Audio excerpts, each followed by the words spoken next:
नमस्कार मित्रांनो, अशोक मामा या मालिकेच्या आजच्या भागात आपण बघणार आहोत. अशोक मामा फुलराणीला म्हणतात, "एक मिनिट, तुला काहीतरी द्यायचं." असं म्हणून ते आत जातात आणि कपाटातनं पैसे काढतात. तेव्हा किशाभाऊ आणि राधावहिनी डोकून बघतात. अशोक मामांनी एवढे पैसे काढले हे बघून त्यांना धक्का बसतो. अनिशचंही लक्ष अशोक मामांकडे जातं. तेव्हा त्याच्या लक्षात येतं की बाबा फुलराणीसाठीच पैसे काढायला गेलेत. इकडे भैरवी, फुलराणी आणि परशूला काही समजायलाच तयार नसतं. अशोक मामांनी का थांबवून ठेवलंय त्यांना. तितक्यात अशोक मामा येऊन तिला पैसे देऊ लागतात. त्यावर फुलराणी म्हणते, "आता कशाला पैसे?" त्यावर अशोक मामा म्हणतात, "तुझ्यासाठी नाहीच आहेत ते, तुझ्या पोरींसाठी आहे. त्यांना सांग की तुमच्या आजोबांकडून तुम्हाला छोटीशी भेट आणि पोरींना नीट सांभाळ." तेव्हा फुलराणी म्हणते, "तुमच्याकडूनच शिकलो. दुबईवरून आपल्या पोरांना घेऊन आलात तेव्हा तर तुम्ही एकटेच होतात की, आणि एकट्यानेच केलं सगळं. माझ्याबरोबर हा आहे ना." असं म्हणून ती परशूकडे हात करते. तेव्हा परशू म्हणतो, "आमचं जे झालं ते झालं, पण त्या पोरींचं बरं होऊ देत." त्यावर अशोक मामा म्हणतात, "होईल, नक्की होईल. आणि तू रे, मला एकदा येऊन भेट, बघूया तुझं कामाचं काही होतंय का." आणि ते त्याला विचारतात, "दारू पितोस की नाही?" त्यावर परशू शपथ घेऊन म्हणतो, "आईची आण नाही." त्यावर अशोक मामा म्हणतात, "काय सांगतो?" त्यावर तो म्हणतो, "नाहीतर तुम्ही माझं रगत चेक करून बघा, एक थेंब पण दारूचं मिळणार नाही तुम्हाला." तेव्हा अशोक मामा हसूनच म्हणतात, "बास बास बास, तुझं रक्त नकोय मला." आणि फुलराणीला म्हणतात, "ये तू आता." त्यावर फुलराणी म्हणते, "वय, पोरी घरी वाट बघत असतील." फुलराणी जेव्हा जायला निघते तेव्हा थांबूनच भैरवीला म्हणू लागते, "मला खरंच तुझी अडचण कळतीये आता, पण आता काय करू सांग, मला खरंच नाही जमणार यायला." त्यावर भैरवी म्हणते, "डोंट वरी, मी समजू शकते." तेव्हा फुलराणी म्हणते, "आणि आता बदलली आहेस तर अशीच राहा." आणि म्हणते, "आता मी पण शाळेत जातोय ना, तर शाळा शिकून मोठी बिझनेस वुमन होतो तुझ्यासारखी, आणि तुझ्या ऑफिसमध्ये येतो तुला मदत करायला." त्यावर भैरवी हसून म्हणते, "चालतंय." फुलराणी म्हणते, "त्यांच्यावर जीव लाव. एकदम नारळासारखा माणूस आहे गं, वरनं किती पण कठोर दिसले तरी पण दिलाचा लई साफ आहे." त्यावर अशोक मामा तिची चेष्टा करू लागतात, "दिल? ओ, पहिले शाळेत जाऊन मराठी शिक. दिल म्हणे दिल." तेव्हा फुलराणी त्यांच्याजवळ येऊन म्हणते, "तुम्ही आता जाता जाता भांडणार आहे का माझ्याशी?" त्यावर अशोक मामा हसू लागतात. तेव्हा फुलराणी म्हणते, "तुम्ही काळजी घ्या आणि पोरांची पण काळजी घ्या. आणि काही वाटलं तर फोन करा. याच्याबरोबर चिठ्ठ्या नका पाठवू." असं म्हणून फुलराणी तिथून जाते. फुलराणी गेल्यामुळे भैरवी आणि अनिश खूप नाराज होतात. अशोक मामांनाही वाईट वाटलेलं असतं. इकडे भैरवी आणि अनिश त्यांच्या खोलीत येतात. तेव्हा अनिश भैरवीला म्हणतो, "मला वाटलं नव्हतं की फुलराणी नाही म्हणेल." तेव्हा भैरवी म्हणते, "मलाही असं वाटलं नव्हतं." आणि ती अनिशला म्हणते, "तू म्हणलास ते पटलंय मला Anish. Everyone is fighting their own battle." एवढ्या कमी वयात किती मोठे चेंजेस झाले तिच्या आयुष्यात. आपल्याला असं वाटतं की आपल्याला कळलाय एखादा माणूस, पण हे खरं नाही आहे. त्यावर अनिश म्हणतो, "ट्रू आहे." पुढे भैरवी म्हणते, "निदान आपण तिला विचारलं तरी." तेव्हा अनिश म्हणतो, "हो, तिलाही बरं वाटलं, पण बाबांना वाईट वाटलं असेल."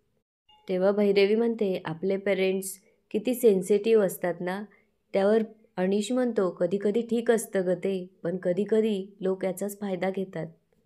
खरं तर बाबा तसे नाही आहेत, पण काही सांगता येत नाही ना." त्यावर भैरवी विचारते, "म्हणजे?" तेव्हा अनिश म्हणतो, "फुलराणी त्यांच्या खूप जवळची होती म्हणून, पण एखाद्या भल्या माणसानी बाबांकडे मदत मागितली तर ते करायला मागे पुढे बघणार नाही. त्यामुळेच ते एकटे असताना किती लोकांनी त्यांना फसवलं असेल काही सांगता येत नाही." तेव्हा भैरवी अनिशला म्हणते, "पण आता ते एकटे नाही आहे. तू आहेस त्यांच्याबरोबर, त्यामुळे असं नाही होणार आता." तेव्हा अनिश भैरवीला म्हणतो, "लेट्स होप." इकडे राधावहिनी किशाभाऊंना म्हणत असतात, "काय दुनियेत लोक असतेत बाप्पा." तेव्हा किशाभाऊ विचारतात, "किती पैसे दिले असतील भाऊजींना त्या बाईला?" आणि म्हणतात, "तरी पण फार दिले नसतील." त्यावर राधावहिनी म्हणतात, "अशा 4-6 नोटा होतात, देऊन दिल्या अशाच. 3,000-1,000 रुपये तर असतीलच." त्यावर किशाभाऊ म्हणतात, "हां, आणि आता घरातले कामं कोण करणार? तू करणार का?" त्यावर त्या म्हणतात, तुम्ही चूप बसत जा बरं. तुम्ही मला काहून घाबरून राहिले? आपण चालले जाऊ का गावले? तेव्हा किशाभाऊ म्हणतात, आजकाल लईच कॉमेडी करून राहिली तू. असा विचार पण आणायचा नाही म्हणे चालले जाऊ का गावाले, असं म्हणून किशाभाऊ तिथून निघून जातात. राधावहिनींना मात्र काय करावं तेच समजत नसतं. इकडे फुलराणी परत न आल्यामुळे अशोक मामा खूप दुःखी झालेले असतात आणि ते वेणूच्या फोटोजवळ जाऊन म्हणतात, वेणू, आपली फुलराणी परत नाही ग येणार इथे. पण काही हरकत नाही. तितक्यात भैरवी तिथे येते. अशोक मामा म्हणत असतात, तिलाही तिचं आयुष्य आहे. तिने आपल्या घराला आपलं मानलं, पण तरीही आपण तिच्या आयुष्याला नाही पुरणार. आणि ते भैरवीबद्दल बोलू लागतात. आता तर घरात सून आली आहे. घरावरून बाईचा हात फिरला तर घराला घर पण येतं असं म्हणतात. आता तर लक्ष्मीचा हात तुझ्या घरावरून फिरतोय. हे बघून खूप बरं वाटतंय. फक्त तू हवी होतीस घरात आपल्या सुनेला बघायला. आणि ते म्हणतात, तुझ्यासारखी हुशार आहे ती आणि माझ्यासारखी शिस्तीची पण. आणि आता हळूहळू संसार करायलाही शिकते. आणि ते थोडेसे इमोशनल होऊन म्हणू लागतात, फक्त तिला आणि अनिशला मी मोठी जागा नाही देऊ शकत आहे. फार अडचणीत राहतात ग ते. त्यात हे पाहुणे आल्यापासनं तिची फार ओढाताण होतीये. तिला सवय नाही आहे ना या गोष्टींची, पण करतीये, नेटाने करतीये. मग आपण तिच्या मागे उभं राहायला नको? हे सगळं भैरवी अशोक मामांच्या मागे उभे राहून ऐकत असते आणि तिच्या हातातून अचानक बॉटल निसटते. तेव्हा अशोक मामा मागे वळून तिच्याकडे बघू लागतात. तेव्हा भैरवी खाली पडलेली बॉटल परत उचलते आणि अशोक मामांकडे जेव्हा ती बघते तेव्हा तिच्या डोळ्यात पाणी येतं आणि ती काही न बोलता गपचूप तिथून खाली मान घालून निघून जाते. तेव्हा अशोक मामांच्या ही गोष्ट लक्षात येते. इकडे सगळ्यांचं जेवण झालेलं असतं. किशाभाऊ ढेकर देत येतात आणि अशोक मामांना म्हणू लागतात, तुम्हाला सांगतो भाऊजी, बऱ्याच दिवसांनी पोटभर जेवण झालं. तेव्हा अशोक मामा राधावहिनीचं कौतुक करत म्हणतात, वहिनी, तुमच्या हातचं वऱ्हाडी जेवण फार छान होतं हं. पोरं अगदी पोटभर जेवलीत. तेव्हा राधावहिनी म्हणतात, हो ना भाऊजी, पोरं अशी साजरी जेवून राहिली होती, बघितलं मी. बाईले दुसरं काय लागतं सांगा मला भाऊजी. बाईने जेवण बनवाव आणि समोरच्याने ते पोटभर खावाव, बस याच्यासारखी तृप्तता नसते. तेव्हा अशोक मामा म्हणतात, खरंय खरंय वहिनी, आता तुम्ही गेलात तरी तुमच्या जेवणाची आठवण मात्र राहील. त्यावर किशाभाऊ आणि राधावहिनी एकमेकांकडे बघू लागतात. तेव्हा इरा विचारते, बाय द वे, तुम्ही दोघं कधी जाणार आहात घरी? त्यावर अशोक मामा म्हणतात, इरा, असं पाहुण्यांना विचारतात का? तेव्हा ईशान म्हणतो, तुम्ही तर सारखे म्हणत असतात ना, आम्ही 2 दिवसांनी जाणार, 2 दिवसांनी जाणार. त्यावर अशोक मामा म्हणतात, गप रे, तोंड बंद ठेव. तेव्हा इरा अशोक मामांना म्हणते, आजोबा, ही दोघं गेलीत की आपण खूप मज्जा करू. मी समुद्र बघितली नाही आहे ना मुंबईतली. खूप गरम होतं ना, मग आपण बीचवर जाऊयात. तेव्हा ईशान म्हणतो, मी समर कॅम्पला गेलेलो ना, तेव्हा एक ॲक्टिव्हिटी शिकवली. त्यात ना घरातलं एक मोठं माणूस बरोबर हवं आहे. हे दोघं गेले की मी त्यासाठी आजोबांना बरोबर घेऊन जाईन. तेव्हा इरा म्हणते, मी तर खूप आईस्क्रीम पण खाईन. तेव्हा संयमी म्हणते, मी आत्ता मागवू का? त्यावर इरा म्हणते, नको, या राधा आजींना सर्दी होते, त्यामुळे काहीच खाता येत नाही. तेव्हा ईशान म्हणतो, डोंट वरी इरा, आपण हे गेल्यावर डबल आईस्क्रीम खाऊ. तेव्हा इरा म्हणते, तुला आणि कियानला टुर्नामेंट ठेवायची होती ना मूवीची, तर हे गेले की परवा आपण घरातच ठेवू. तेव्हा मुद्दामच अशोक मामा विषय बदलतात आणि म्हणतात, आणि शाला नाही अजून. तेव्हा संयमी पण तोंडावर बोट ठेवून त्यांना शांत बसायला सांगते. इकडे देसाई तोरणेंना म्हणत असतात, काय हो, बसवलं का त्याला ऑफिसमध्ये? त्यावर तोरणे म्हणतात, हो बसवलंय. तेव्हा देसाई म्हणतात, तोरणे, पण हा शुद्ध वेडेपणा आहे हं, आपण अजिबात चालून घ्यायचा नाही. तेव्हा तोरणे म्हणतात, अहो, त्या मांजराच्या गळ्यात घंटा बांधणार कोण? त्यावर देसाई विचारतात, म्हणजे? त्यावर ते म्हणतात, अहो, त्या माझगावकरांशी कोण बोलणार? त्यावर ते म्हणतात, ते पण आहे म्हणा. तितक्यात तिथं अनिश येतो. देसाई म्हणतात, घ्या, आले अनिश कुमार. आणि ते म्हणू लागतात, खा खा, आंबे खा, मिल्कशेक प्या, आणि आम्ही इथं खातोय बाटा. लोकांच्या जीवाला घोर लावायचा आणि यांनी करायची आंबा पार्टी. तेव्हा अनिश म्हणतो, ओ व्यवस्थित सांगाल का काय झालंय? त्यावर देसाई म्हणतात, अरे, ज्याला स्वतःचा तोल सांभाळता येत नाही तो सोसायटी काय सांभाळणार आहे?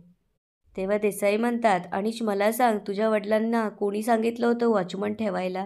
हे ऐकून अनिश म्हणतो, वॉचमन? तेव्हा तोरणे म्हणतात, अरे बेवड्या माणसाला कोण ठेवतंय वॉचमन म्हणून? तेव्हा देसाई म्हणतात, थांब आता सगळे आले का वरात घेऊनच येतो तुझ्या घरी, असं म्हणून ते तिथून निघून जातात. अनिशच्या मात्र काय चाललंय हेच लक्षात येत नसतं. इकडे देसाई आणि तोरणे सगळ्यांना घेऊन अशोक मामाच्या इथे जातात. तेव्हा अशोक मामा त्यांना म्हणतात, हे बघा, माणसं बदलतात आणि माणसं बदलतात म्हणूनच प्रगती करू शकतात. तेव्हा देसाई म्हणतात, अहो हा परशुराम. त्यावर अशोक मामा म्हणतात, हा परशुराम चिकार दारू प्यायचाच. आणि परशुरामला म्हणतात, प्यायचाच ना रे? त्यावर तो खाली मान घालून म्हणतो, हो. अशोक मामा त्याला विचारतात, पण आता पितो? त्यावर तो म्हणतो, नाही. आणि अशोक मामा त्याला म्हणतात, आता सांग तू का पित नाहीस यांना? तेव्हा परशुराम म्हणतो, माझ्या पदरात 2 पोरी हायतो आणि मला पैशांची लई गरज आहे. तेव्हा अशोक मामा म्हणतात, गरज? माणूस दट्ट्या देऊन पण जे शिकत नाही ते गरजेपोटी शिकत असतो. तेव्हा तोरणे विचारतात, पण याच्या पगाराचं काय? त्यावर अशोक मामा म्हणतात, असा कितीचा पगार देत होता हो तुम्ही त्याला? आणि ते विचारू लागतात, प्यारेलाल 2 वेळा काम करायला का तयार नाही झाला हो? कारण तुम्ही त्याला कमी पैशात राबवत होतात म्हणून. त्यावर देसाई म्हणतात, अहो पण म्हणून काही रस्त्यावरच्या कुणालाही उचलून इथे सोसायटीत वॉचमन म्हणून ठेवायचं का?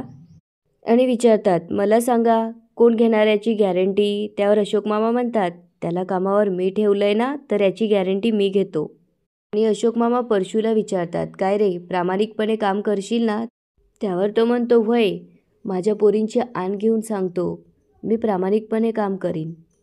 तेव्हा देसाई म्हणतात, हे बघा, सोसायटी याचा पगार देणार नाही. तेव्हा भैरवी म्हणते, मग मी देईन. तेव्हा सगळे भैरवीकडे बघू लागतात. भैरवी पुढे म्हणते, आता सोसायटीत 2 वॉचमन असणार, पण त्या पॅरेलाला जी काही चिरीमिरी देता येत ना, ती तरी वाढून द्या किमान. तेव्हा तोरणे म्हणतात, कशाला? आमच्याकडे काय पैशाचं झाड आहे? त्यावर भैरवी त्यांना म्हणते, तुम्हाला मिनिमम मेजर्स ॲक्ट माहिती आहे ना? म्हणजे कमी पैसे देऊन एखाद्याला जास्त राबवून घेणे. आणि ते इथे होणार नाही याची काळजी मी नक्की घेईन. हे ऐकून अशोक मामा भैरवीकडे अभिमानाने बघू लागतात. तेव्हा देसाई म्हणतात, वा, आता तुम्ही सासरा सून मिळून सोसायटी चालवायला घेऊ नका. तेव्हा भैरवी म्हणते, नाही नाही नाही, ते आमचं काम नाहीच आहे. तेव्हा अशोक मामा म्हणतात, पण जर शिस्त नसेल तर ती निर्माण करणं आमचं काम आहे. त्यावर भैरवी म्हणते, परफेक्ट. तेव्हा भैरवी म्हणते, आणि ती पाळणं आणि पाळायला लावणं सुद्धा. त्यावर अशोक मामा म्हणतात, परफेक्ट. तेव्हा देसाई म्हणतात, तरीसुद्धा आम्हाला सोसायटीतल्या इतर मेंबरला विचारावं लागणार. त्यावर अशोक मामा विचारतात, काय? त्यावर ते म्हणतात, हा असला माणूस तुम्हाला वॉचमन म्हणून चालेल का? त्यावर अशोक मामा म्हणतात, हा जरूर विचारा. तेव्हा भैरवी म्हणते, आणि हे पण सांगा की पगार तुम्ही देणार नाहीयेत. त्यावर अशोक मामा हसूनच म्हणू लागतात, फुकट ते पौष्टिक, हे पटकन पटतं आपल्या लोकांना. तेव्हा भैरवी म्हणते, आणि आम्हाला सोल्युशनमध्ये इंटरेस्ट आहे, ह्या अशा डिस्कशनमध्ये नाही, ओके? तेव्हा अशोक मामा परशूला खाली जायला सांगतात आणि म्हणतात, जा रे जा, गेटवर कुणी वॉचमन नाही आहे. आणि ते हात जोडून सगळ्यांना म्हणू लागतात, नमस्कार, धन्यवाद, आता आपण जाऊ शकतात. हे ऐकून सगळेजण तिथून निघून जातात. तेव्हा अनिश म्हणतो, चला, एका विषयाचा निकाल लागला, आता सुखाने आंबे खाता येतील. इकडे किशाभाऊ राधावहिनींना विचारू लागतात, त्या बेवड्याचं नाव काय गं? त्यावर त्या म्हणतात, परशुराम. तेव्हा किशाभाऊ विचारतात, सुधारला असेल का तो? त्यावर त्या म्हणतात, असं एका रात्रीत सुधरत असतं का कोणी? आणि सुधरून सुधरून किती सुधारणार आहे तो? तेव्हा किशाभाऊ म्हणतात, का बोलू त्याच्याशी? त्यावर राधावहिनी म्हणतात, बोला. तितक्यात संयमी तिथे येऊन त्यांना विचारू लागते, परशू काकाबद्दल बोलतायत का? तेव्हा किशाभाऊ आणि राधावहिनींना काय बोलावं ते समजत नसतं आणि ते एकमेकांकडे बघू लागतात. तेव्हा संयमी म्हणते, परशू काका आधीपेक्षा खूप बदललाय. तेव्हा तुम्ही त्याच्याबद्दल बोलायची काही गरजच नाहीये. इकडे भैरवी अनिशला म्हणत असते, किती दिवसांनी आज मँगो क्रीम खाल्लं, खूप मज्जा आली नाही? तेव्हा अनिश तिला म्हणतो, खरं सांगू, माझ्या तर घशाखाली घासच उतरत नव्हता. त्यावर भैरवी विचारते, का? तेव्हा अनिश म्हणतो, मामीला ईशान काय म्हणत होता बघितलंस तू? सगळे काजू तुम्हीच खाणार आहात का? त्यावर भैरवी म्हणते, अरे मग काय, दुसऱ्याच्या बोलमधलं पण त्या वेचून वेचून खात होत्या. त्यावर अनिश म्हणतो, अगं काय करणार, काही गोष्टींना नाईलाज असतो. तेव्हा भैरवी म्हणते, कॉमेडी येत खरं. पुढे ती म्हणते, अरे हे आल्यापासनं आठवड्याला नवीन शॅम्पू आणते मी, रोज केस धुतात. कोकम सरबत 4 दिवसात संपवलं आणि ताक एवढं पितात की शेवटी मी त्यांना म्हणलं की मामी सर्दी होईल तुम्हाला आता बास. नाही म्हणजे मी कोणाचं खाणं पिणं काढत नाहीये, पण 2 तास घोरत पडलेले असतात दुपारी, तरीही यांचे संध्याकाळी पाय दुखतात. आणि ती त्यांची नक्कल करत म्हणते, सूनबाई माझे पाय दुखून राहिले ना, सूनबाई जरा तेल लावून दे ना बाप्पा, असं नॉनस्टॉप चालू असतं. तेव्हा अनिश भैरवीला म्हणतो, तरीसुद्धा तू हे सगळं सहन करतीयेस. आणि याच ठिकाणी आजचा एपिसोड संपतो. आता पुढे काय होणार ते बघूया उद्याच्या एपिसोडमध्ये. धन्यवाद.